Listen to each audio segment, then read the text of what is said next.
कहा कि इटली में कोई इंजीनियर मिल गया है आपको, उनसे क्या शादी आप करने वाले हो?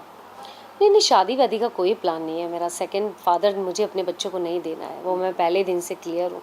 ऑफ कोर्स एक औरत की नीड होती है, एक ज़रूरत होती है, एक प्यार होता है, उसकी भूखी हूँ मैं। और वो चाहिए आपको, हर औरत को चाहिए। कोई मैं अकेली औरत नहीं है दुनिया में, हर औरत को एक ज़रूरत होती है लाइफ में जीने के लिए। सो मुझे भी वो सहारा चाहिए। और मैम आप बिग बॉस के घर के हिस्सा रही हो और किस तरह की जर्नी रही आपकी? काफ़ी छोटी जर्नी थी, लेकिन बहुत ही अच्छी जर्नी थी। क्या कुछ कहना चाहोगे उसके बारे में?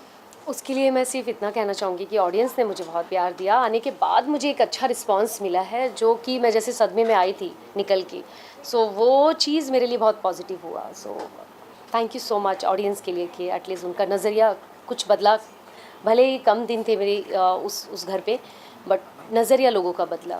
जी। साथ ही बिग बॉस के घर में कभी भी कोई भी जाता है तो हमेशा किचन को लेके ही लड़ाई शुरू होती है। तो मैं जानना चाहूँगा आपका किससे नोक-झोंक हुआ? आप कुछ बताना चाहें? किचन को लेके तो कभी मेरी लड़ाई नहीं हुई, उल्टा सब मुझे किचन में देखना पसंद करते थे, क्योंकि मुझे खाना बनाना वाकई में अच्छा लगता है। और मैं बहुत फास्ट कुक हूँ, मैं हाफ एन आवर के अंदर सारा खाना बना लेती हूँ, मैक्स टू मैक्स 1 घंटे के अंदर। सो सब लोग खुश थे खाने के लिए, तो खाना खिलाना ही मुझे बहुत मज़ा आता था, क्योंकि वैसे भी सब आपका काम है खाना खिलाना। सो वैसा सोच के ही गई थी, क्योंकि मुझे ये जोन तो मुझे अच्छा ही लगता है, तो मैंने वो उसको अच्छे से किया। जी, और साथ ही पूजा भट्ट के साथ जो नोक-झोंक हुआ, उसके बारे में कुछ डिटेल में आप बताना चाहो? पूजा जी के साथ मेरा पर्सनली कोई ऐसा नहीं है, उनके साथ में कोई पंगा। मैं उनकी रिस्पेक्ट आज भी करती हूँ और आगे भी करती रहूँगी। बट उनका एक ही था, उन्होंने गलत चीज़ों का बहुत साथ दिया, जिसकी वजह से लोगों के पर्सनल लाइफ पे अटैक हो रहा है, या बहुत ज़्यादा ही ज़लील करने की कोशिश की जा रही थी उस घर पे। सो मैंने हमेशा उनको बोला कि आप गलत चीज़ का बहुत साथ दे रहे हैं मैम, और इस वक्त मैं आपको नॉमिनेट करती हूँ। और जैसे ही मैंने उनका नाम लिया तो उन्होंने चीखने लगी कि आप विक्टिम कार्ड खेलते हो, ये है वो है। सो वो सारी चीज़ें हुई। उसके बाद मैंने बोला कि मैं विक्टिम कार्ड नहीं खेल रही हूँ, आप खुद खेल रहे हो, क्योंकि आप पूजा भट्ट होके भी आप महेश भट्ट का नाम ले रहे हो कि मैं उनकी बेटी हूँ। सो विक्टिम कार्ड आप खेल रहे हो, नॉट मी। सो और यही सारी चीज़ें हुई, छोटी छोटी चीज़ें। और एक तरफ उनका कहना था कि वो मुझे समझ नहीं पाई, मेरे अंदर बहुत सारी चीज़ें। उनका कहना कि ये शांत रहती है, ज़्यादा बोलती नहीं, इसके अंदर कुछ है, इसका सेकंड पार्ट है मेरे अंदर, गुस्सा है। प्यार जो देख रहे हो आप वही है, सेकंड है गुस्सा। इसके अलावा आदमी और क्या करेगा? गुस्सा मुझे भी आएगा, पर वाजिब बात पे आएगा। ऐसा नहीं कि बेवजह मैं उंगली करती रहूँ किसी को। सो वैसी मेरी परवरिश तो हुई नहीं है। सो जब मुझे लगता और टाइम होता तो मैं आगे वो भी दिखाती, बट कम वक्त पे जितना दिखा सकी, जितनी ज़रूरत लगी मुझे, मैंने उतना ही किया। और साथ ही सलमान खान सर की बात करें तो काफ़ी स्ट्रिक्ट रहते हो घर में, उनका बिहेवियर आपको कैसा लगा? उनका बिहेवियर सच बोलूँ तो मुझे बिल्कुल भी अच्छा नहीं लगा, क्योंकि सलमान जी ने जिस तरीके से बात किया, पर्टिकुलर मुझे टारगेट करके, ये बात सब पे लागू की जाती है। तो आई थिंक स्पेशली मैं ही उस घर पे ऐसी नहीं थी कि पर्सनल बात किया है। तो सलमान जी ने जो बोला कि आप पकड़ पकड़ के बोल रहे हो, तो ये पहला वक्त वर्ड ही उनका रॉन्ग वर्ड था। मैंने कभी किसी को पकड़ के नहीं बोला है, जो ऑडियंस भी देख रही है और ऑडियंस भी निकली है, बात करी है, कि उन्होंने कभी नहीं बोला। मुझसे अभिषेक ने पूछा कि दीदी मुझे जानना आपके बारे में, तो मैंने उसको 5 से 6 मिनट में अपनी बात ख़त्म किया। उस 10-11 दिन में मैंने किसी से अपनी पर्सनल बात नहीं की, 1 या 2 बार ही किया होगा, और वो भी पकड़ के मैंने किसी को नहीं बताया। तो एक तो वो बुरा लगा, दूसरा ये बात सब पे लागू होती है, तो स्पेशली उन्होंने मुझे टारगेट किया। सो मेरे दिमाग में यही था कि ऑफकोर्स एक स्टार का साथ दे रहे हैं वहाँ पर, मेरी कोई इतनी बड़ी कोई औकात है नहीं कि मेरा कोई साथ देगा वहाँ पर। सो उस चीज़ को तो मैं ज़्यादा अब सोच भी नहीं सकती, क्योंकि आप उस घर से आ गई हूँ मैं। जी, और साथ ही नवाज़ सर का फ़िल्म भी आई है, क्या आप देखने जाने वाले हो? देखने जाने वाली नहीं हूँ, मतलब वो तो घर पे ही है ना, अमेज़न पे है, तो वो तो बैठ के देखूंगी जाके। पर अब दुबई जाऊंगी तो 100% देखूंगी घर पे बैठ के। और साथ ही कुछ बातचीत चालू है सर के साथ?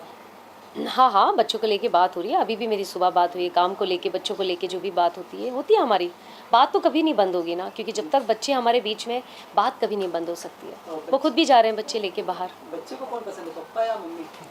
बच्चों को तो दोनों पसंद है यार। ये बच्चे क्या कहते हैं नहीं कि यार, साथ में आ जाओ? बच्चे इतने इतने मतलबी होते हैं, जब माँ के साथ होंगे तो माँ को प्यार करेंगे, बाप के साथ होंगे तो बाप को प्यार करेंगे। उनका प्यार इतना प्योर प्यार होता है कि वो जिसके जो दिखते पहले ना, उसको ज़्यादा तवज्जो देते हैं। तो बच्चों के अंदर वो वाला दिमाग नहीं होता, कि नहीं हम तो दोनों से प्यार करते हैं। बच्चा जिस तरफ जो देखता है वो उसी पे ज़्यादा झुकता है। ये कई बच्चे माँ को ज़्यादा प्यार करते हैं, और लेकिन नवाज सर, एक वीडियो वायरल हुआ था हाल ही में कि नवाज सर दोनों बच्चों को काफ़ी केयर करते थे, स्कूल ले जाते थे। हाँ, क्योंकि वो काफ़ी दिन दुबई में रहे, वो लाना ले जाना वो खुद करते थे बच्चों का, नो डाउट। और मुझे बहुत मज़ा आया ये, और मैंने उनको थैंक यू भी बोला इस बात के लिए कि थैंक गॉड, चलो आप काफ़ी वक्त के बाद आप ये चीज़ समझ पाए, आई एम हैप्पी। और ऐसा नहीं है कि वो बुरे फादर, मैं ये नहीं बोल सकती हूँ, टाइम नहीं दिया उन्होंने कभी लाइफ में जो दे रहे हैं अभी, बस मुझे वही चाहिए था उनसे हमेशा से। सो अच्छा लगा मुझे देख के, मैंने खुद देखा इंस्टा में कल, तो मुझे बहुत अच्छा लगा। या जी, और साथ ही बात करें बिग बॉस के घर में आप रह के आए हो, कितना बदलाव आप देखने को मिले और क्या कुछ सीखने को मिला, क्योंकि बहुत कुछ सीखने को मिलता है घर बिग बॉस के घर में जाकर। या देखो, बिग बॉस के घर में मैंने ये चीज़, एक चीज़ सीखा कि जैसे हम ज़िंदगी में हम लोग जैसे रहते हैं, नॉर्मल लाइफ में रहते हैं ना, तो हमारे ऊपर एक एनर्जी चल रही है, यूनिवर्स की एनर्जी, जो पावर जिसको हम बोलते हैं। तो परमात्मा हमको कोई ना कोई तकलीफ़ें देता है जीवन में, तो हम उस चीज़ को हम ले लेते, अरे यार हमारे हमने क्या तकलीफ़ थी, मतलब हमने ऐसा क्या बुरा किया जो हमें तकलीफ़ें मिली। पर परमात्मा हमसे, मुझे ऐसा लगता कि कुछ ना कुछ चाहते कि आप आसपास देखो, आपके कुछ बुरे लोग हैं जो आपके अपने हैं, जो अच्छे लोग हैं जो आपके अच्छे होके भी नहीं होते। सो हमें वो जानने मौका मिलता है जब हमारे पास बुरा वक्त आता है। तो वही बिग बॉस भी वही सेम चीज़ है, वो टास्क देते हैं आपको, सिचुएशन बुरी डालते हैं, तो लोग आप साथ में रह रहे हो, खा रहे हो, और उस वक्त आपको पता चलता है एक आदमी के लिए पूरा, कंटिन्यू ना। कि उस वक्त हमें पता चलता कि एक आदमी आपके बीच में इतना बुरा इंसान भी है। सो उस बुरा बोलना है आपको तो बहुत बड़ी बात है, उस बुरे आदमी के साथ आपको 24 आवर्स रहना पड़ जाता है।